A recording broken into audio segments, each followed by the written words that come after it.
There was a point maybe 7 to 10 years ago where NZXT was the king of PC cases. They provided stylish and compact PC cases that everybody basically copied. But styles come and go, and it can be tough to remain the top dog forever. So NZXT has sponsored this video today for us to show off their new H2 Flow SFF PC case that is supposed to have a focus on compatibility as well as a small desk footprint. But looking at it, it's not that small form factor. It's almost in the like medium form factor area, especially with its size, which is at 20.7 liters. Some people like to draw the small form factor line at 20 liters. So this is going a little bit over, but look at this dinky little, look at that. Okay, maybe it is a little small, especially when you consider the footprint on your desk.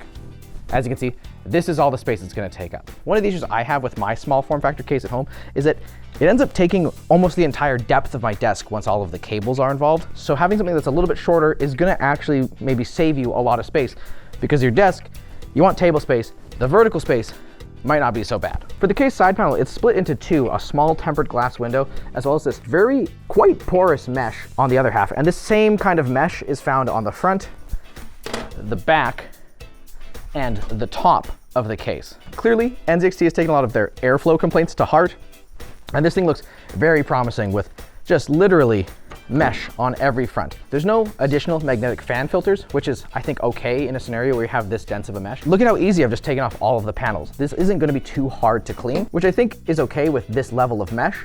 And I popped all of the side panels off super easy because they're all just attached with detents. So honestly, this seems pretty easy to work in, especially as far as small form factor cases go. Let's just get these accessories out of here before we take too much of a closer look. In the accessory box, we get some zip ties, as well as screws for your motherboard, power supply, and case fans. Pretty simple load out there. Out of the box, you have two 120mm fans at the top, blowing hot air up and out of the case. We also have your front I/O in here, which is quite long for a small form factor case. They only have to get to here really, and they're gonna be way longer, which is nice. That's gonna be a little bit easier to work with, but might be a little bit hard to hide the cables. So for front I/O, we have two USB-A ports and a USB-C running at 20 gigabits per second, and a combo headphone microphone jack. Also included is a Gen 5 riser cable, which is pretty nice for a PC case at this price point. Mounting for fans and or radiator at the front. This supports up to 60 millimeters of depth between your fans and your radiator. And that front radiator mount comes out for easy installation with captive screws. Super nice feature.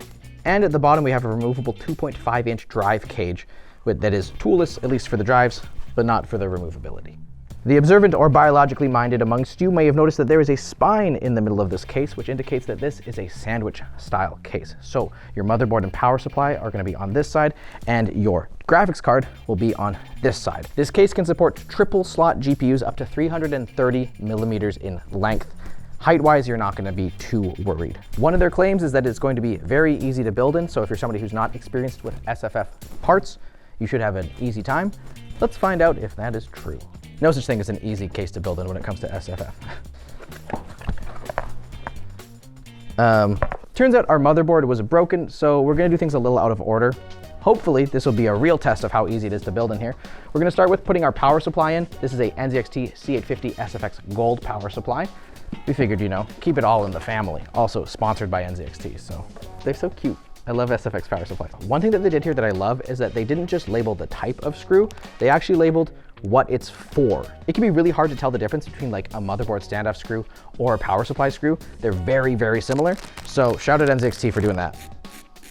Since we got some time, we are going to swap out our fans. The included fans, nothing wrong with them. I would usually keep them because that's how you can save a little bit of money, but we thought it'd be fun to show off these F240X fans. They're like a dual fan in a single frame. They got some nice RGB, and these are high performance fans. They use liquid crystal polymer. These can spin really fast, and unlike many fans that are just 25 millimeters, these are 30 millimeters in depth, which helps with even more static pressure and performance. They even have a caution stick. High velocity fan, keep hands and objects clear during operation. Aye, aye, Captain. Does it support 30 millimeter fans in the top? We're gonna find out. Something to note, especially when you're doing your cable management, is that to access the PCIe slot covers, you do have to get inside of the case. So there's gonna be a decent amount of cables probably hanging out around here. We're gonna do our best to keep those out of our way to keep our case serviceable. The PCIe cable has to do this kind of weird bend because it has to do this like 90-degree turn to get flat here. And you really don't want to compress PCIe cables. They're very delicate, especially the Gen 5 ones. So I am a little worried. I might hate myself for this, but we're gonna go ahead and install the GPU. But we're just gonna try and be delicate and hope for the best. Good news, our motherboard's here. Let's get this done before we get any further into here, because the amount of cables in this thing already getting kind of scary. Guess what? You can win basically the PC we're building right now, but just a little bit better by signing up for the giveaway that NZXT is having for their new H2 Flow case. It's gonna be sick. It's gonna have an Intel Core Ultra 9 285K, an RTX 5080, and it comes with Windows 11 Home. Can you believe it? Entries will be accepted from February 17th to March 3rd, and you can learn more about it in the link in the description.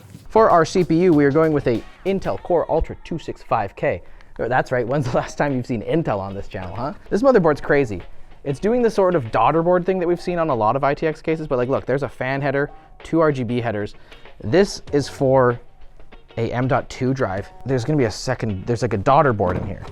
And that's where your front panel connectors are. For our RAM, we're going with 32 gigs of very fast CL26 6,000 megatransfers per second RAM. That's really speedy. This is I'm gonna steal this.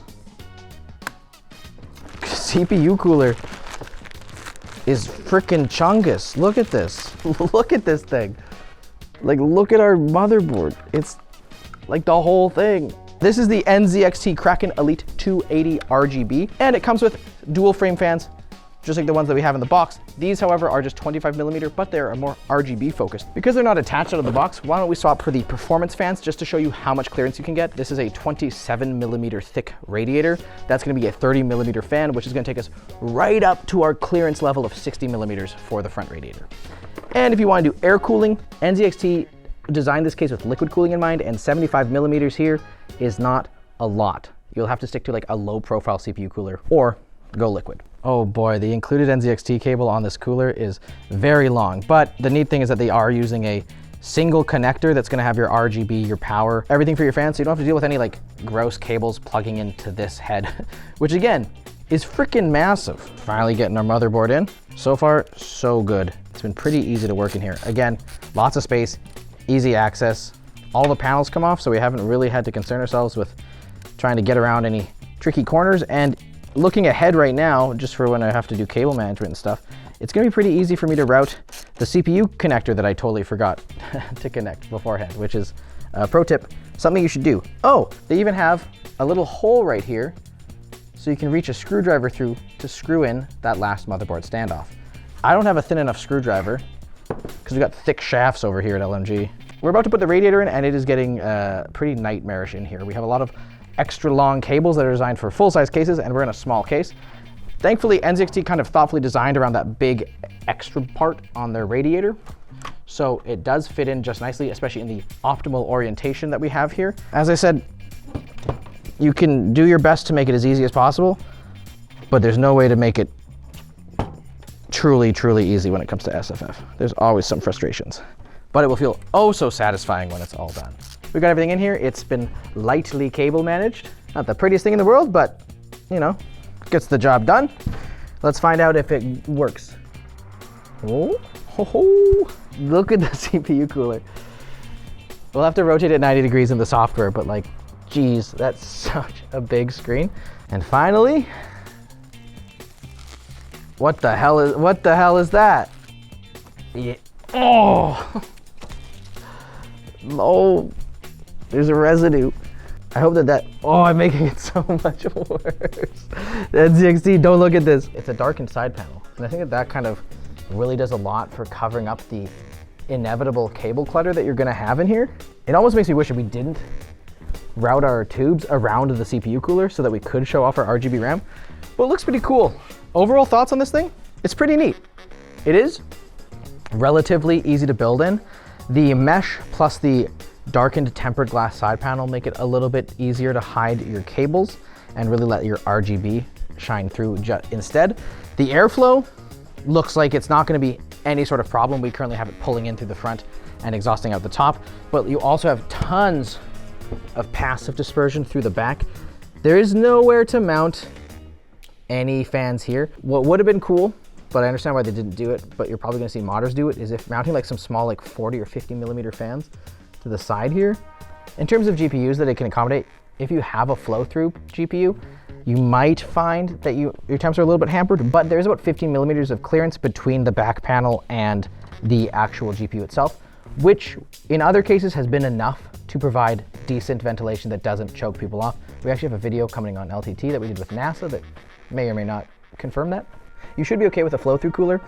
We still have a decent amount of room for a larger GPU. We got a little bit of extra length, just a little bit, as well as more height. The trade-off you're making for having the smaller footprint on your desk is that you have a kind of taller tower, but it looks classy enough. It's kind of got the iconic, very square, angular look of the NZXT. In terms of things that could be improved though, I really only have a couple of small things. One is that it would be more cable tie mounts on the backside of the motherboard and shorter I/O cables. The front I/O cables are just really long and end up being quite a burden to deal with. It's pretty slick, and at 150 bucks, it's very competitive for an SFX case. It's not the smallest case, but if you're somebody who has some larger components, especially GPUs, it's gonna be easier to transition to this instead of spending a lot of money on finding like the very few models that will fit in like a Fractal Terra at this point. Clear to me that a lot of thought has been put into this case, even down to like where the GPU is mounted. There's enough vertical space that you can have larger HDMI and DisplayPort connectors without having like scary tight bends, especially if it's a computer that you're gonna be dragging. Sometimes you can really ruin DisplayPort cables and or even the ports on your GPU. This one has thought about that. It's thought about where you're gonna put all of your components. It's a really nice case, looks really slick. It's really cool to see NZXT coming back and smashing it, honestly. Unsponsored opinion, I'll say that much. Thank you NZXT for sponsoring, and thank you for watching. If you enjoyed this, why don't you check out some of the short circuits we've done on some NZXT accessories. Those are also pretty neat.